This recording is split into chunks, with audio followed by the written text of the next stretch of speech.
Au propos du commandant de l'Africom devant le Sénat américain, votre gouvernement a donc réagi avec fermeté, dénonçant des accusations infondées sur les choix souverains du Burkina Faso. Que répondez-vous à ceux, notamment à Washington, qui continuent de remettre en cause la légitimité de vos partenariats actuels, notamment avec la Russie? Et comment entendez-vous défendre l'image du Burkina Faso sur la scène internationale face à ce type de discours? De toute façon, on est libre de lier les relations avec qui on veut. C'est ça l'indépendance. Donc, sur ce volet, ils peuvent continuer à penser ce qu'ils veulent. Nous irons où nous voulons. Voilà, pour peu que ce partenariat puisse être en tout cas mutuellement bénéfique pour chacune des parties. Quant à ces propos, vous l'avez dit, on a protesté à travers le ministère des Affaires étrangères. C'est une chose. Mais je ne sais pas ce qui s'est passé avec ce général. Il y a un souci quand même. Et je souhaite peut-être qu'il fasse son mea culpa. Si on l'a envoyé, qu'il comprenne que ce n'est pas la bonne mission. Si on l'a trompé, qu'il le dise publiquement, ou si on devant le Sénat qu'il s'est trompé. Ou aussi si c'est une mauvaise intention, eh bien, nous allons l'affronter comme il le faut. Parce que tout ce qu'il a dit, c'est du mensonge. Et c'est très vilain de voir un adulte mentir, de voir un adulte officier général d'une grande armée mentir. C'est très grave.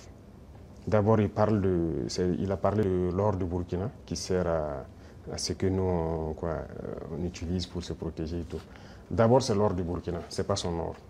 Ça, c'est la première des choses. En quoi ça le regarde? Ça ne le regarde en rien. C'est le Burkina, c'est l'or du Burkina, ça ne le regarde pas. Deuxième chose, il ment. Parce que le Burkina n'a jamais eu de réserve d'or jusqu'à ce que nous on arrive. C'est nous qui avons commencé à réserver l'or au trésor du Burkina Faso. Sinon, il n'y avait pas un seul gramme de réserve d'or au Burkina. Ça veut dire que c'est un menteur encore. Et l'autre chose, quand il dit qu'on utilise pour se protéger et tout, on est libre. Si le peuple a décidé qu'on le gouverne, nous avons le devoir de nous protéger. Donc on est libre. En quoi ça le regarde? Et le volet qui m'a le plus fait mal, pas parce qu'il est général ou parce que c'est un Américain ou quoi, c'est parce que c'est un noir. Et ça fait très mal de voir qu'on utilise un noir pour combattre un noir. Et ça n'a pas commencé maintenant. Il faut que ça s'arrête. Voilà, c'est très dangereux. Même la Libye, qui a détruit la Libye, on a encore utilisé un noir. Dans les films, dans le temps, chez les Américains, les Noirs jouaient toujours le mauvais rôle. Mais on s'est dit que c'est dans le film. Mais pourquoi les Noirs doivent continuer à jouer le mauvais rôle? Et je pense que s'il a entendu cette interview, il doit se regarder dans un miroir, avoir honte, sortir, dire que bon, on m'a fait un faux rapport, je regrette. Il doit le dire publiquement. Si c'est un faux rapport, on l'a fait. Parce que c'est possible.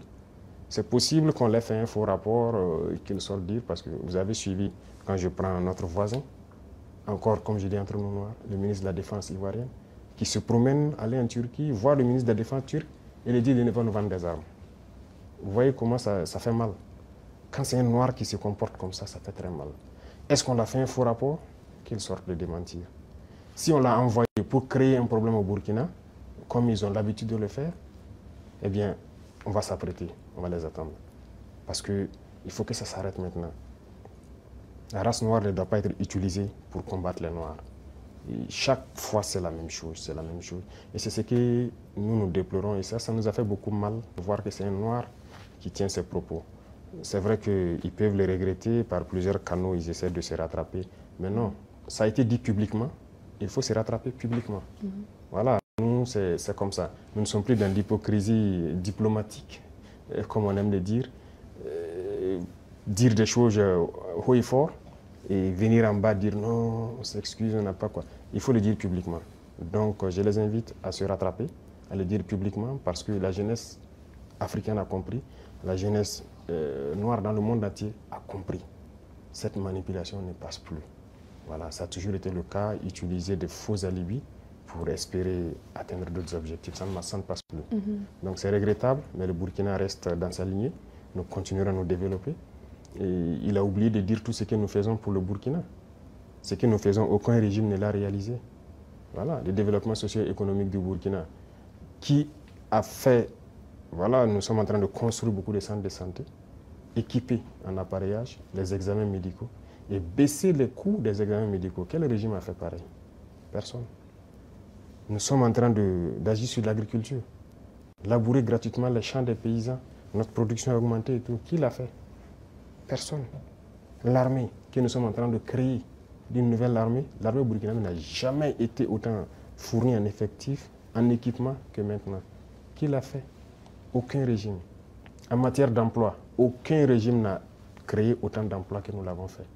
L'industrialisation. Peut-être que c'est ça qui les fait mal, qu'ils veulent arrêter, et il faut inventer des mensonges. En tout cas, je les invite à revoir leur copie. Voilà, c'est ce que je peux dire. C'était un gros mensonge et c'est regrettable. Voilà. Votre Excellence, ce soir, vous rencontrez le président Poutine. Pourriez-vous peut-être partager avec nous quel sujet envisagez-vous d'aborder? Peut-être quels accords seront-ils sur la table de négociation?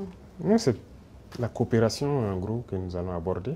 Voilà. Et aussi, comme je dis, la coopération, nous sommes en train d'aller sur le volet vraiment, certes défense-sécurité qui est d'office là, mais aussi le volet éducation. Voilà, pour former beaucoup de jeunes burkinabés, déjà des gens qui ont du talent, qui ont des génies, mais aussi former d'autres qui sont très bien sur le volet académique, aux sciences.